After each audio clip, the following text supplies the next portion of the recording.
पंढरपुरात येणाऱ्या लाखो हिंदू भाविकांच्या भावनांचा आदर करत येथील मुस्लिम धर्मियांनी एक ऐतिहासिक आणि कौतुकास्पद निर्णय घेतलाय। एकादशी आणि बकरी ईद एकाच वेळी आल्यामुळे पंढरपुरातील मुस्लिम बांधवांनी यंदा बकरी ईदला होणारी प्राण्यांची कुर्बानी न देण्याचा निर्णय घेतलाय। पंढरीत येणाऱ्या वारकऱ्यांना आणि भाविकांना कोणताही त्रास होऊ नये तसंच धार्मिक सलोखा कायम राहावा यासाठी हा मोठा निर्णय घेण्यात आलाय। अधिक मास चालू आहे।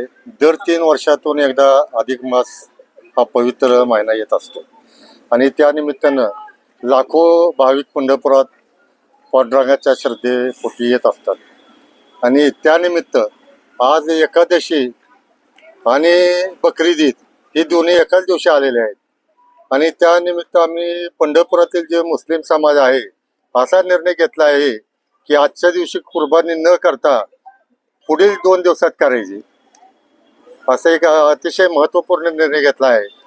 लोकांच्या श्रद्धा या अतिशय महत्त्वाच्या आहेत आणि पंढरपूरचे जे व्यापारी आहेत ते सर्व समाजाचे आहेत, त्यांचीही श्रद्धा पांडुरंगावर आहे।